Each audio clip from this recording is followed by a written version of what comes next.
Hi, I'm covering this story. It's absolutely outrageous, but it's just more of the same of what's been going on in Britain for centuries now.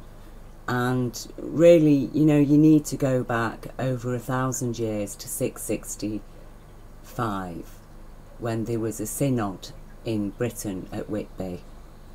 And at the time, Britain was a Celtic Christian nation, and most of our churches were headed by an abbess. Okay, so there was an abbot and an abbess. It was generally accepted as part of British Celtic Christian culture that the entity that we call God, the universal consciousness, was both male and female, and that life reflected that consciousness as male and female on this earth in every life form. And even when it comes to the hemp plants, as plants, there are male hemp plants and female hemp plants, and we know that without both of those two plants, then there could be no hemp plants. Okay, so it's generally accepted that the universal consciousness is both male and female, equally. And that was the Celtic Christianity that the British people worship. We didn't pray before an instrument of Roman torture. We prayed before the Celtic cross, which is a symbol of the 4 equinoxes within the circle of time that Jesus represented to them as a son of man, man being both male and female, and therefore, but also as a host to the universal consciousness, meaning he was directly connected to that consciousness and in touch with it, to the extent that he could teach humanity higher ways of being.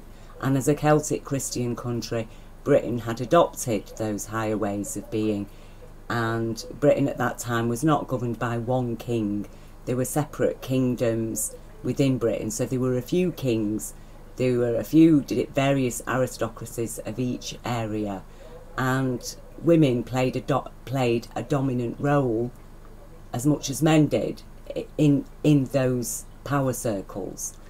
Now, in 665, the Pope sent his diplomats to Britain to have a debate with the British aristocracy and the church, asking Britain to adopt Romans' new form of Christianity, you see. Now, in Romans' form of Christianity, women and children have absolutely no rights. In Celtic Christianity, children were considered pure and holy, and women had rights.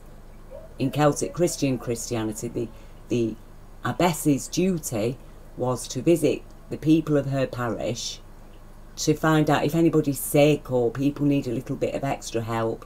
She'd intervene and go and visit the people who had a little bit more to give to the people who had a little bit less.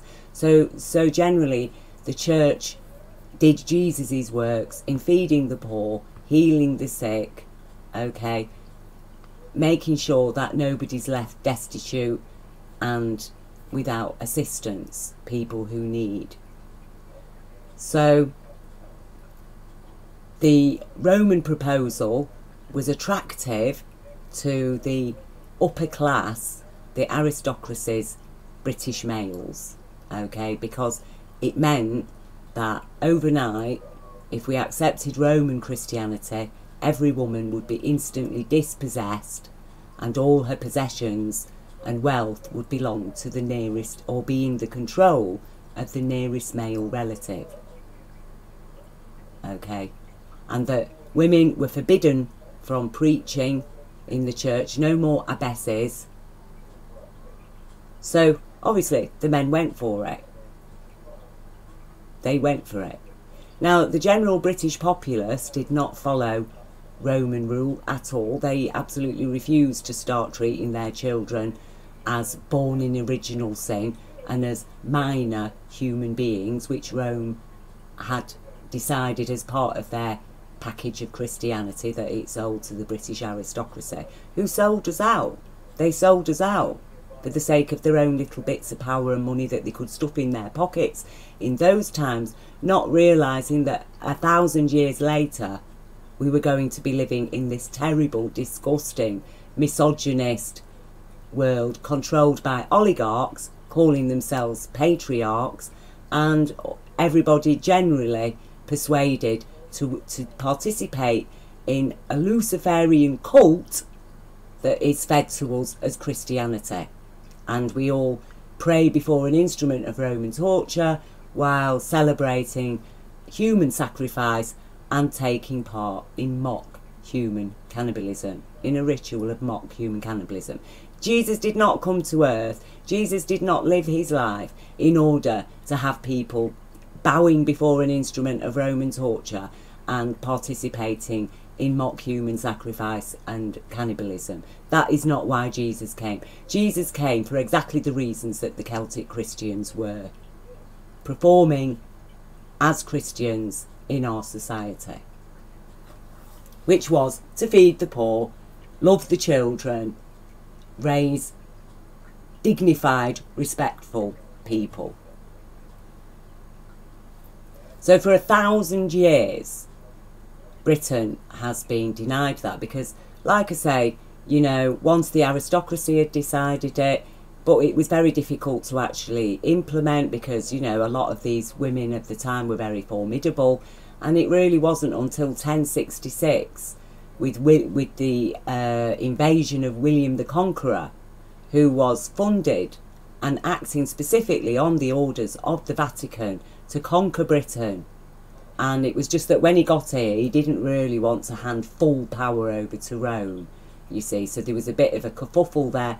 But at that point, Britain's churches were all usurped and completely overtaken by Rome, Rome's version of Christianity, which was all about denigrating women and children, denigrating the poor, basically imposing its Luciferian cult on us as Christianity.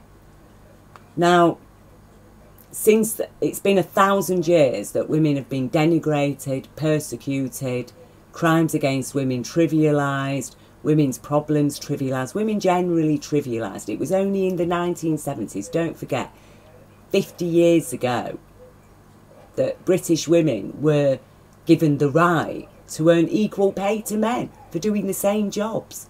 Okay, that's only since the 70s that British women were suddenly, yeah, all right, you can be a manager of a company, you can go and be this or that, you can go and train to be an engineer. Because for a very long time, gender denied women rights. There was no maternity pay, no maternity leave. Okay? For hundreds and hundreds and hundreds of years. It was only in the 70s that things started to change. So, you know, life today, born in the legacy of that 1,000 years of history, has got a lot of catching up to do. And we're still living in this antiquated nightmare nonsense. Now, this, accepting rough sex as a man's defence for killing a woman, makes a mockery of our justice system. You know, when you read this story, and I've read far too many over the course of my life in this country, I could give you hundreds of examples like this, where men have murdered their partners and they've been let off with manslaughter. Or one guy, actually, I think he got 3 years. I think he even got given a suspended sentence because he had to, because his children needed him, apparently, after he'd murdered their mother, because apparently she nagged him so much. Okay. Now, when you read what happened to this woman, it is absolutely disgusting. No fewer than 40 separate injuries, including serious internal trauma, a fractured eye socket and facial wounds. He poured bleach on her face. Bleeding but still alive, the woman who Broadhurst's defence claimed was his loved one was left to die at the bottom of this stairs while he went to sleep And when he eventually called 999, he described Natalie, supposedly his loved one, remember, as dead as a donut. And this is where it comes, isn't it? Broadhurst, a millionaire property developer, claimed she had died during rough sex in his trial for murder. The prosecution said that whatever may have started willingly, there is no way that Natalie either consented to or was able to consent to what John Broadhurst did to her after that. Jurors were told that Broadhurst had lost it after finding topless pictures she'd sent to another man on social media and wanted to teach her a lesson. It would be difficult to conceive a jury failing to convict Broadhurst for murder after hearing all this evidence, but in an extraordinary decision last week, the CPS decided to downgrade the charge to manslaughter. That's the CPS, okay? That's the Crown Prosecution Service, based on a calculation that the jury may not have convicted because prosecutors could not sufficiently prove intent. I'm sorry. This madness has got to end. It's got to end. Okay? Now, all this stuff about, oh, she was sending topless pictures to so-and-so, who the fuck knows, right? But it does not matter, does it? No matter what your partner does to you, okay, murder, and actually brutal murder, is no defence. It is nobody's right, is it? It isn't death by battery that is the sentence for infidelity within a relationship. Okay, there's something wrong with that guy. But the CPS downgraded. Now, is it because he's a millionaire? And this is what it all comes down to, because this is what the Luciferian law of might equals right, that's who it supports. Rich people's rights to do as they like. Okay? And rich men will deny women's rights because they want access to women, don't they? And a lot of them want access to children. So, you know, let's judge those minor human beings, innit? Let's judge them minor, unimportant, insignificant human beings, children. You can just disregard them no matter what you do. It doesn't matter. How is it going to affect the children? It doesn't matter. That's a minor concern. This is outrageous. This is outrageous. This is 21st century Britain. But, you know, let's face it, he is a millionaire property developer. That's what this is really about. Because, you know, I come across a lot of feminists who hate men. Well, believe you me, after what's happened to me in my life, there's nobody with more right to hate men than me. Do I hate men? No, I don't. I actually love men because I love the majority of them who are good, decent guys. And I know full well that women are capable of doing some bloody horrible things.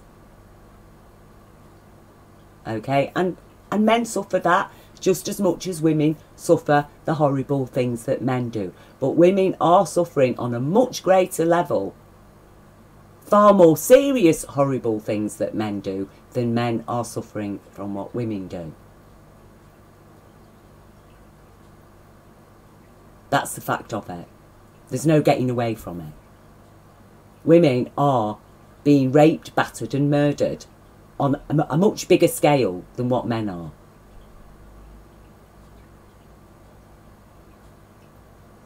But what this is really about, it's about a consciousness, a ruling consciousness that goes back, right back to over 1,000 years of laying down Luciferian law in Britain. Might equals right to do as thy will.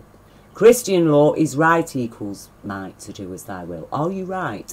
Are you lawful? Are you humane? Are you acting in compassion, rationally and balanced? Are you acting with care, consideration and respect? Do you have dignity and humility? Are you right? Well, you're free to live your life. Nobody's going to harass you. Nobody's going to point fingers at you because you are not doing anything against the law. You are right. You are free to do as thy will. If you're a female, you will choose who you will marry. You will choose who you will divorce. You will not be dependent chattel on a male for your income. You will not be forced to work for a slave wage because you're female.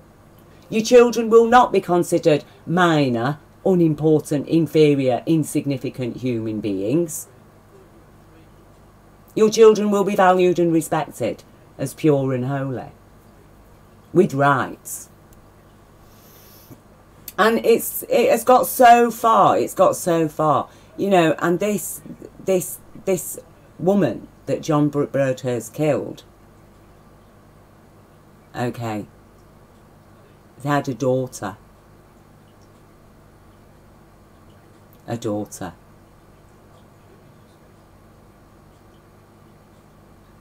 8 years old. He would be sentenced to just 3 years and 8 months in prison and told he would be out on licence in less than 2 years. Less than 2 years for what he did. For what he did to his girlfriend. 8-year-old daughter. Sorry, this is absolutely... Now, if British people, and I'm not just talking about women, I'm talking about men as well. Because, you know, let's face it, if the average guy did this, you would be facing life in prison, wouldn't you? The average bloke. The poorer you were, the more likely you were to be serving longer in prison. That's the fact of it.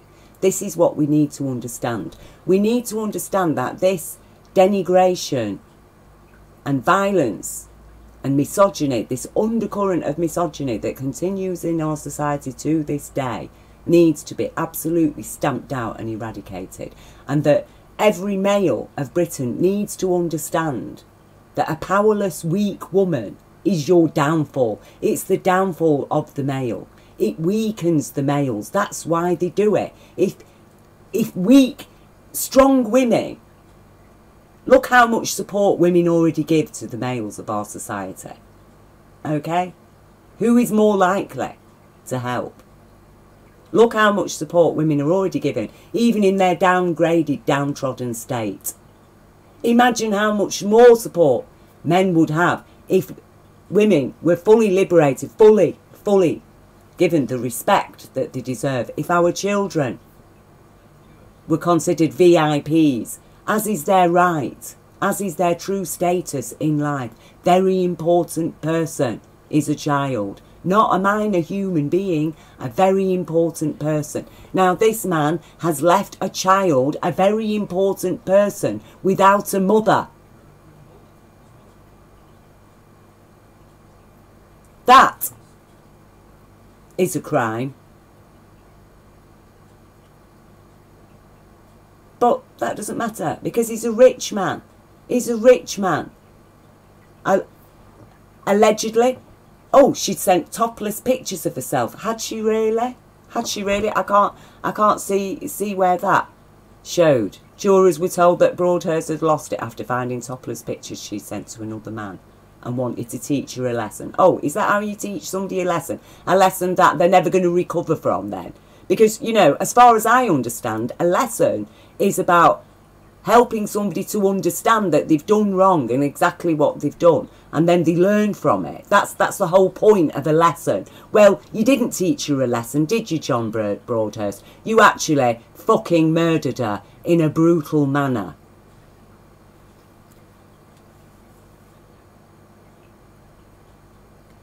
And are we just to accept that, you know, apparently males generally are so unhinged that, you know, any signs of infidelity from the partner, oh well, of course, yes, you know, you can understand he's going to like batter her and pour bleach in her face and leave her to die at the bottom of his stairs. Of course he's going to do that, because that's perfectly natural. He was angry. What? And it's us women who are supposed to be over-emotional and fucking hysterical. Well, I'm feeling pretty over-emotional and hysterical about this shit.